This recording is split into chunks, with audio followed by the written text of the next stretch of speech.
स्वागत है एक बार आपका फिर से मिश्री के यूट्यूब के स्टडी मंत्र चैनल पर। Today we will discuss about epidermal tissue differentiation with the reference of stomata and trichomes. के रेफरेंस में हम लोग स्टडी करने वाले epidermal tissue differentiation.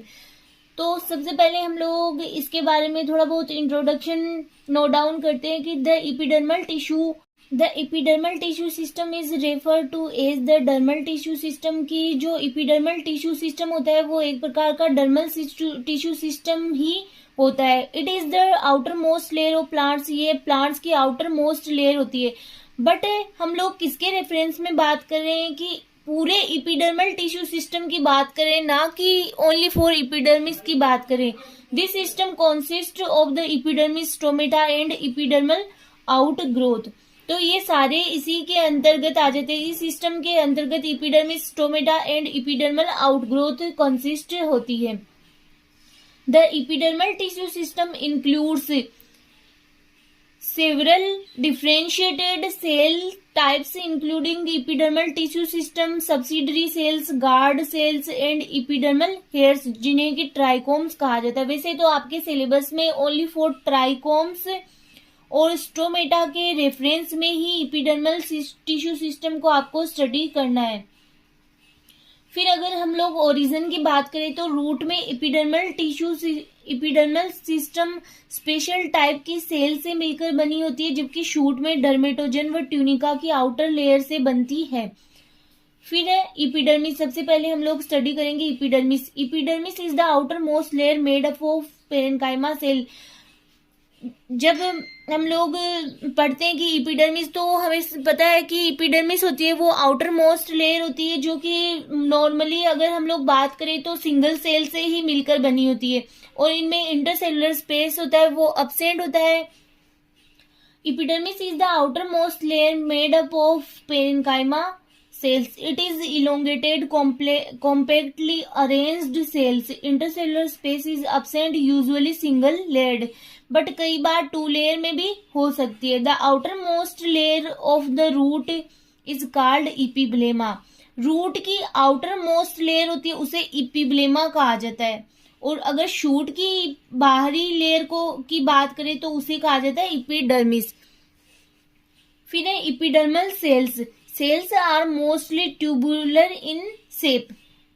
Cells are living cells में chloroplast, shade plants, water plants, some ferns. फिर है anthocyanin, pigment, tannin, oil, resin, calcium oxalate crystals are also found in these cells. तो ये थी आपके एपिडर्मल सेल्स। इनमें क्या क्या प्रेजेंट होता है, जैसे ये एक प्रकार की लिविंग सेल होती है, शेप में ट्यूबुलर होती है, और कई सम जो फंस होते हैं उनमें भी पाई जाती है, जैसे कि इसमें की जो एंथोसाइनिन पिगमेंट है वो ऑयल, रेजिन, टेनिन, इनके लिए भी ग्लैंड्स पाई जाती है। फिर है स्टोमेटा। अब स्टोमेटा है तो स्टोमेटा जैसा कि हम लोग स्टार्टिंग से पढ़ते आए हैं कि स्टोमेटा क्या होते हैं। स्टोमेटा एक प्रकार के माइन्यूट पोर्स होते हैं, स्मॉल स्ट्रक्चर होती है, जिनके द्वारा अगर हम लोग इनके फंक्शन की बात करें तो ये एक प्रकार से गैसेज एक्सचेंज का कार्य करते हैं। जैसे कि फोटोसिंथेसिस की प्रोसेस में अगर हम लोग बात करें तो ये CO2 को अंदर की ओर लेना, तो ये कार्य किसके द्वारा होता है? स्टोमेटा के द्वारा ही होता है कि O2 को रिलीज करना, CO2 को ग्रहण करना, तो ये स्टोमेटा के द्वारा ही होता है।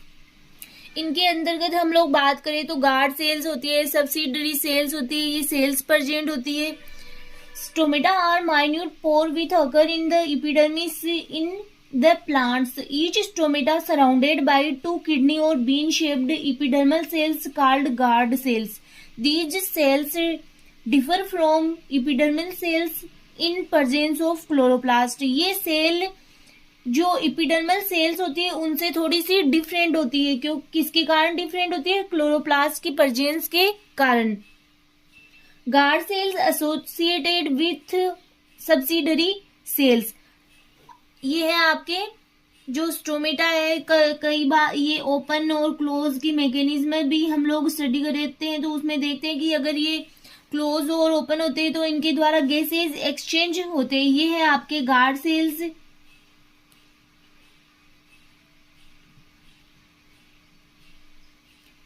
Stomata are specialized epidermal structure.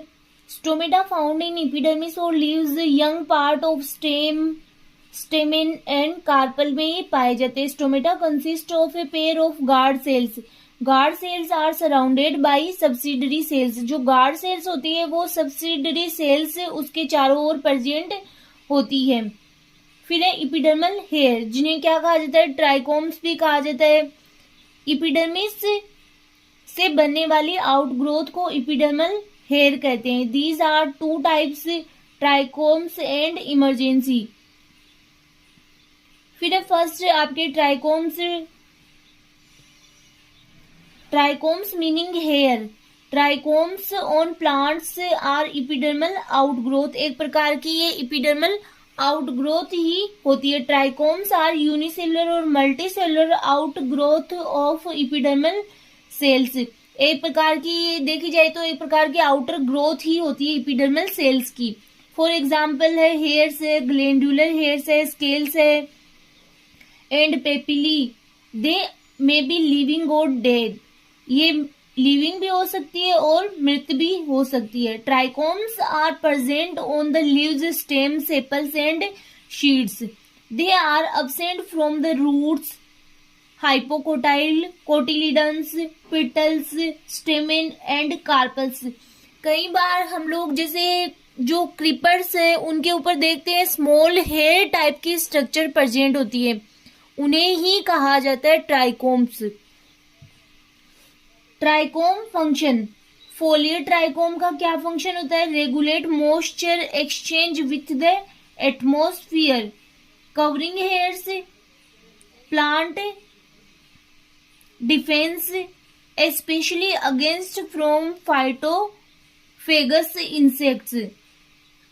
Secretory trichomes chemical defense against insects. फिर stinging hairs protect plant from animals.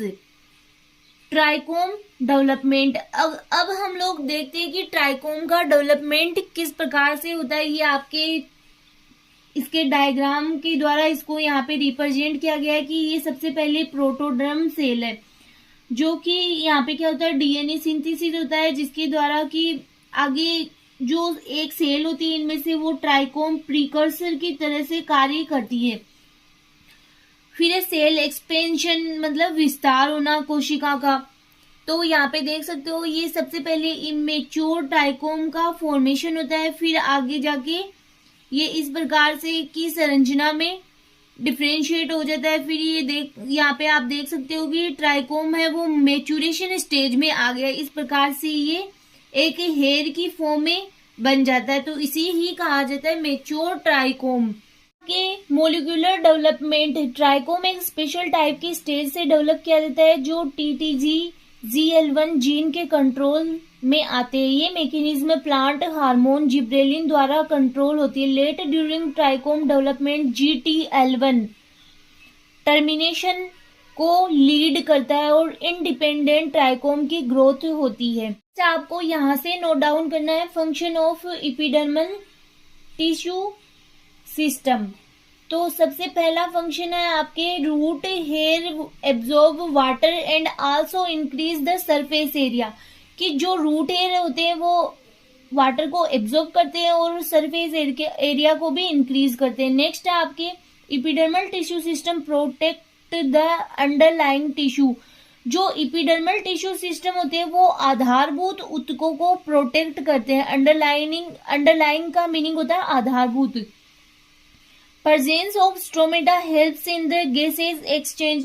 Stomata है वो गैसेज एक्सचेंज में हेल्प करते हैं। Glandular trichomes secret various products, storage of water and metabolic products. ये था आपके epidermal tissue system complete हो चुका है, तो आप ये नोट डाउन कर सकते हो। ये था आपके डिफरेंशिएशन ऑफ एपिडर्मिस या फिर एपिडर्मिस का differentiation with special reference to stomata and trichomes. तो ये टॉपिक भी आपके कंप्लीट होता है। नेक्स्ट लेक्चर में नए टॉपिक के